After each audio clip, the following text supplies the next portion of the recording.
तर ही एवढ्या शेंगा काढल्या त्या ही जी काही दुर्मिळ होत गेलेल्या भाज्या आहेत, लुप्त होत गेलेल्या भाज्या आहेत, त्या आपण खाल्ल्या पाहिजेत, कारण त्या शरीरासाठी खूप पोषक असतात आणि चांगल्या असतात.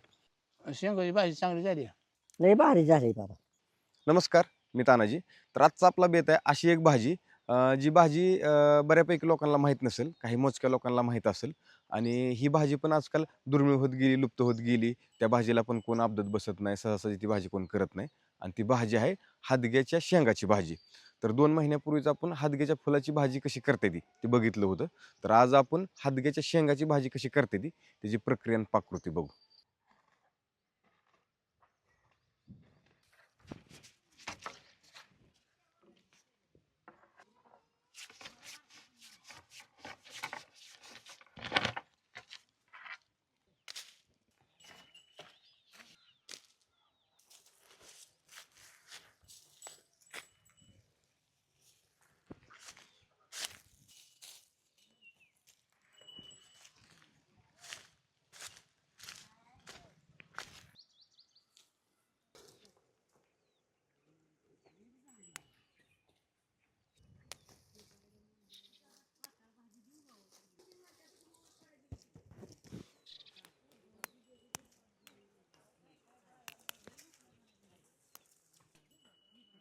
आता ही एवढ्या शेंगा काढल्या ते ही साधारणतः 20-25 शेंगा आहेत त्या.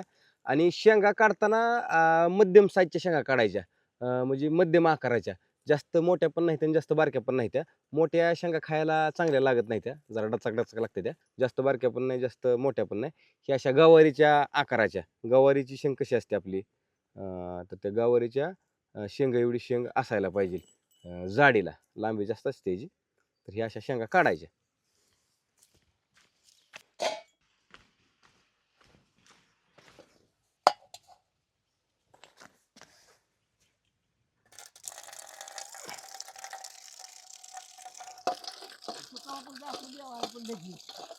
हम्म.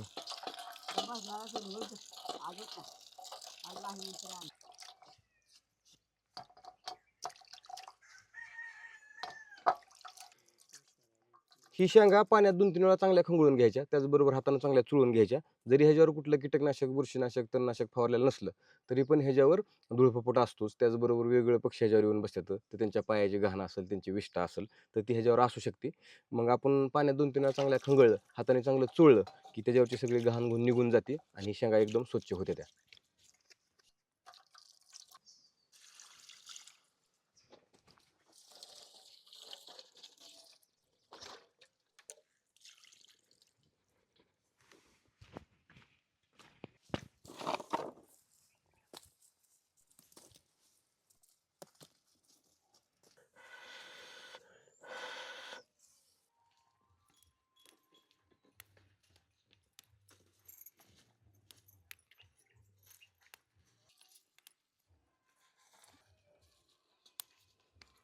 आता ही शेंगा नीट करायचं काही लय अवघड नाही, लय सोपं आहे. आपलं गवारीच्या शेंगा आपण कशा नीट करतो, त्याचं तुकडं करतो, इंच अर्धा इंच, इंच अर्धा इंच, तसं ही तुकडं करायचं. आता हे इंच अर्धा इंच आपण असं तुकडं करायचं. ह्याचं लगेच टक टक टक असं तुकडं होत्यात, लय काय अपदा होत नाही. पण त्यात जर ह्या शेंगा जर थोड्या निबार असल्या, आता ही जरा थोडी निबार आहे, ही जर तुकडं होत नाही तर ही आता ही अशी पिचकती.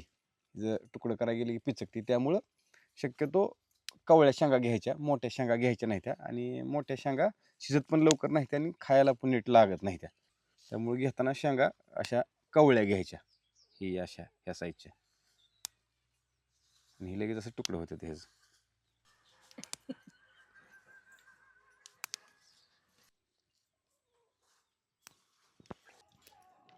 आजपर्यंत जेवढ्या काही भाज्या आपण केल्या त्यात आपण लसूण टाकायचो, पण ह्या भाजीत आपण लसणाची पात टाकणार आहे. म्हणजे लसणाऐवजी लसणाची पात टाकणार आहे. तर पात टाकून पण लसणाची भाजी खूप भारी लागते. आणि लसणाच्या पातीची चटणी केली जाते, भाजीत पण टाकली जाते. तर आज आपण ही भाजी लसणाची पात टाकून करणार आहे.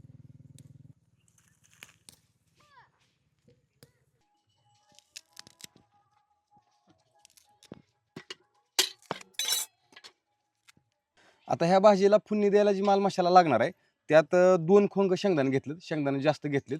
शेंगदाणे जास्त टाकलं की भाजी भारी लागते.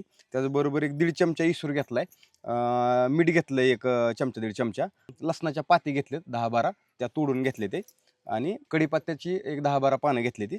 इकडं जिरी घेतली चमचाभर, मोहरी चमचाभर आणि हळद चमचाभर.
दोन पळ्या तेल,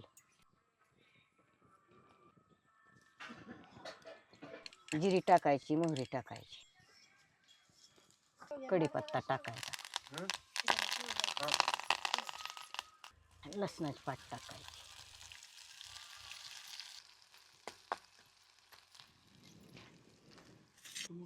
तिखट टाकायचं, मीठ टाकायचं,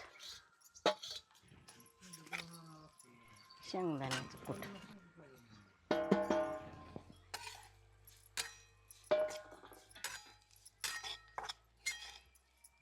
हळद टाकायची. आता शेंगा टाकायच्या.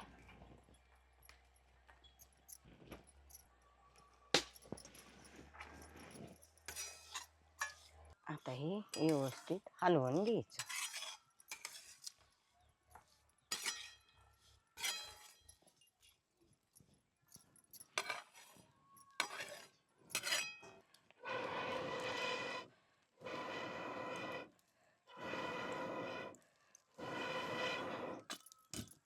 आता पाण्याचा शिपडा टाकायचा.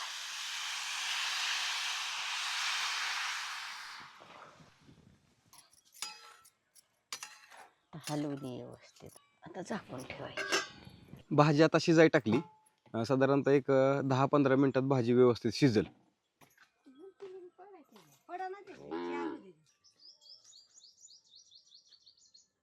आता भाजीला 10-15 मिनिटं झाली ती. आता ही भाजी उघडून बघायची व्यवस्थित शिजली का.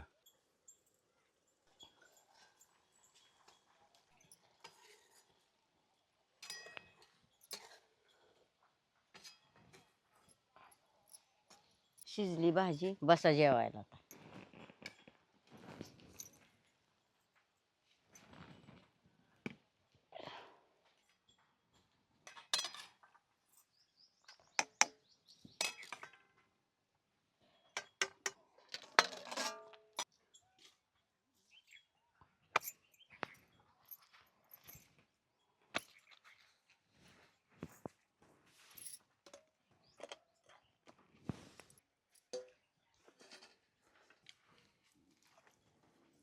कशी झाली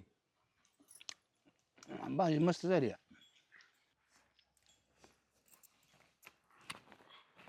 कशी झाली भाजी? भारी झाली.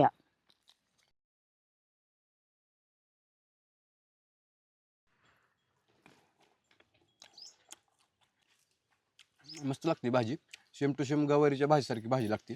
आपण गवारीची भाजी कशी करतो, जास्त पातळ नाही, जास्त घट नाही, आणि ती भाजी जशी आपल्याला लागते तशी डिक्टू गवारीच्या शेंगासारखी ही भाजी लागते.